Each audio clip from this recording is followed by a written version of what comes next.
नमो बुद्धाय साथियों। अभी आप आंखों से जो देख रहे हो और जो कानों से सुन रहे हो, तो ये भी एक सत्य है, लेकिन ये टुकड़ों में है। यानी ये दोनों अलग अलग है। तो पंचेंद्रिय में हम जो जो कुछ भी आस्वाद लेते हैं, तो हर एक पंचेंद्रिय अपना अपना काम करता है। तो ये कैसा है, टुकड़ों टुकड़ों में रहता है।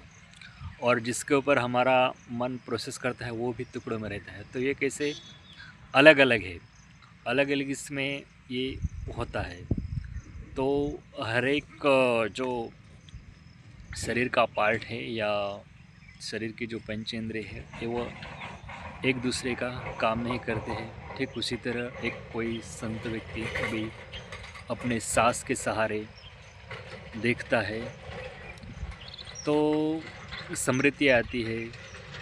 तो हर एक स्मृति को देखता है, सांस को देखते देखते अपने शरीर की हर एक संवेदना को देखता है। हर एक संवेदना उसकी पूरी परिघा परिघा को वो जानता है। तो हर एक संवेदना वो कैसे रहती है, टुकड़ों टुकड़ों में रहती है। यानी कुछ क्षणिक रहती है और वो ख़त्म हो जाती है। फिर बाद में दूसरी आती है, वो संवेदना वो ख़त्म हो जाती है। तो ऐसा एक खंड खंड में है, खंड खंड में रहता है। हर एक संवेदना एक सत्य ही है, लेकिन वो खंड में है। तो एक आए वो सत्य देखा, यानी ये एक सत्य देखा, एक खंड हो गया। दूसरा एक सत्य अभी समोर गया, उसे देखा।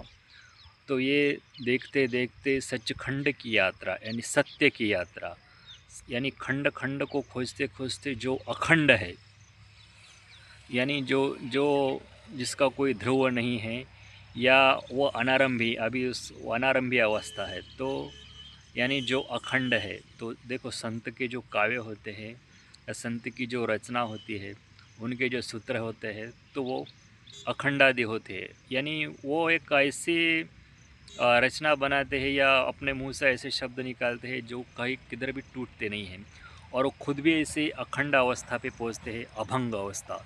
तो संत की जो रचना है वो अभंग रहती है, वो अखंड रहती है।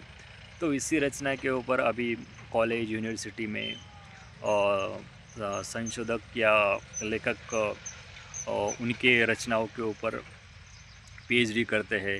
एक एक सूत्र, एक एक जो वाक्य है, उन वाक्यों का कहना क्या है, उन वचनों का क्या कहना है। ठीक उसी तरह बुद्धवाणी, हर एक बुद्धवाणी में वो पूरा धर्म समाया हुआ है।